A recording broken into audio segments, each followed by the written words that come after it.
उजाला live, खबरों का उजाला। Channel को लाइक और सब्सक्राइब करें और हमारी सारी महत्वपूर्ण खबरों को अपने मोबाइल पर पाएं।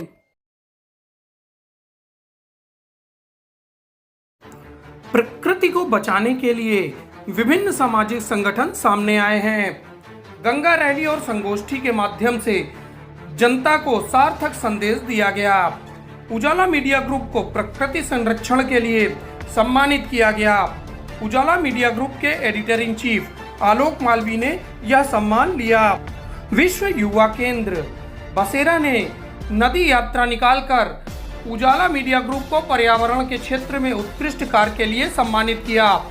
वृक्षारोपण से ज्यादा उनकी देखरेख जरूरी है। वृक्षारोपण से ही जलवायु परिवर्तन कम किया जा सकता है। इलाहाबाद गार्डन एसोसिएशन सदैव पर्यावरण संरक्षण की गतिविधियां संचालित करती रहती है।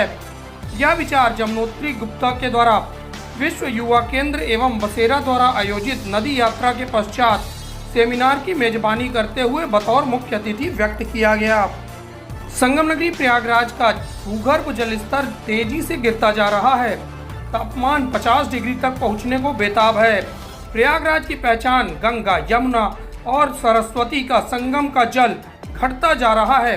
प्रयागराज की छोटी नदियां लपरी, टोंस, कर्मावती, ससुर खदेरी गर्मी में सूखने लगती हैं।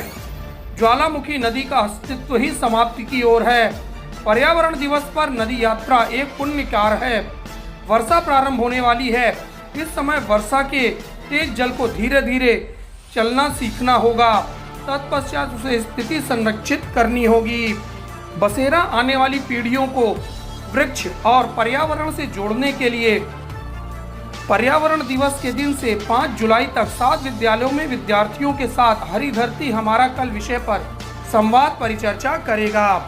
संगोष्ठी की अध्यक्षता कर रही डॉक्टर इंदु सिंह ने बताया कि पर्यावरण संरक्षण को जीवनचर्या में लाना होगा। यही हमारी संस्कृति होनी चाहिए। बच्चों को पर्यावरण का संस्कार दिया जाना चाहिए, तभी जलवायु परिवर्तन कम होगा। नदी यात्रा में शिवम शर्मा, आशुतोष शर्मा, डॉक्टर गिरधारी भाई, प्रभाकर दुबे, समाज सेविका नीतू केसरवानी ने भाग लिया। डॉक्टर एस चौधरी, रचना अग्रवाल, प्रीति, साधना, सुभाष राठी, कुमकुम, डॉक्टर शीला, पूनम, मीनल सिंह आदि ने अपनी उपस्थिति दर्ज कराते हुए प्रकृति को बचाने का संदेश दिया। प्रकृति के ऊपर हमारा आज का कार्यक्रम कई लोगों से मिल करके, कई संस्थाओं से मिल करके जो हुआ, इसमें बड़ी ही सब में उत्सुकता, प्रोत्साहन और दृढ़ प्रतिज्ञ की भावना सबके में जगी। और ये बहुत बड़ा कार्यक्रम है, बहुत अच्छा कार्यक्रम है। और ये हमें तो बहुत खुशी है कि लोगों ने प्रण कर लिया कि नहीं, मुझे पेड़ लगाना ही लगाना है। हमारी महिलाओं में भी ये जागरूकता आ गई कि नहीं, हमें पेड़, बागवानी तो अपने घर की महिलाएं करती ही हैं, लेकिन पेड़ लगाने की प्रेरणा जो मिली, ये आप लोगों के साथ मिल करके ये बहुत ही अच्छा कार्यक्रम रहा। ईश्वर करे आप सारे लोग, हमारी सारी जितनी भी संस्थाएं आज इकट्ठा हैं, सारे लोग इसी तरह से प्रयासरत रहें और प्रगति पर रहें, प्रकृति को हरा भरा बनाएं। हमारी नदियाँ इसी तरह से प्रवाहित, अच्छे से प्रवाहित हों, जो हमारे जीवन को सुरक्षित। हम लोग ने आज पर्यावरण दिवस मनाया है। उसके लिए हम लोग बहुत सारी संस्थाएं आज जुड़ी हैं और हम लोग यही चाहते हैं कि हमारा विश्व जो है वो स्वच्छ हवा, स्वच्छ वातावरण रहे। और उसके लिए हम लोग हर साल बहुत प्रयास करते हैं कि हम लोग बहुत सारे पेड़ लगाएं और उनकी देखरेख भी करें। सिर्फ पेड़ लगाने से नहीं होता, उनको जब तक देखरेख करके और वो बड़े नहीं हो जाते तब तक वो हमारे पर्यावरण के लिए कोई फ़ायदा नहीं है। इसीलिए हम लोग इस काम में जुटे हैं।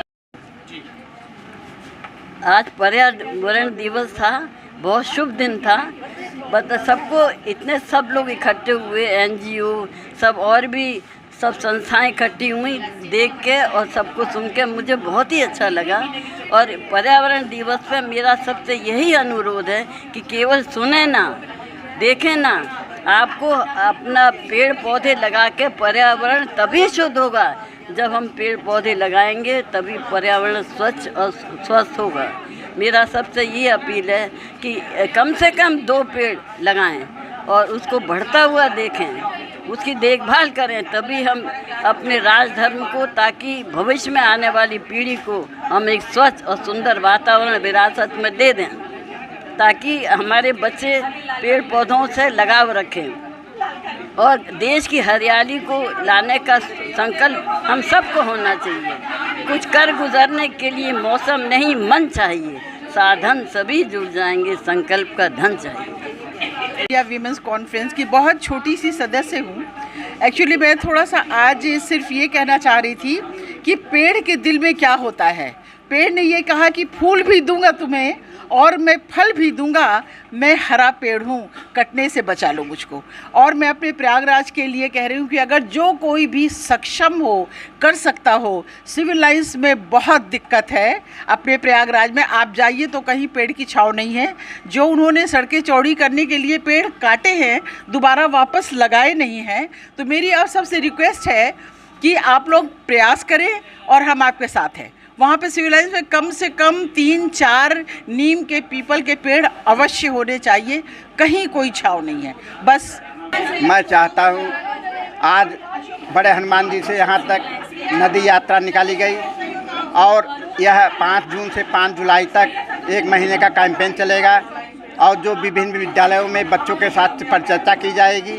हमारा उद्देश्य है कि जो नदियाँ विलुप्त हो रही हैं उनको पुनर्जीवित कराया जाए और नदियों को अविरल बहने दिया जाए। नदियों का जो अधिकार है, उनकी ज़मीन है, वो उन्हें वापस कराई जाए, उनका चिन्हीकरण कराया जाए, उनकी सुरक्षा कराई जाए।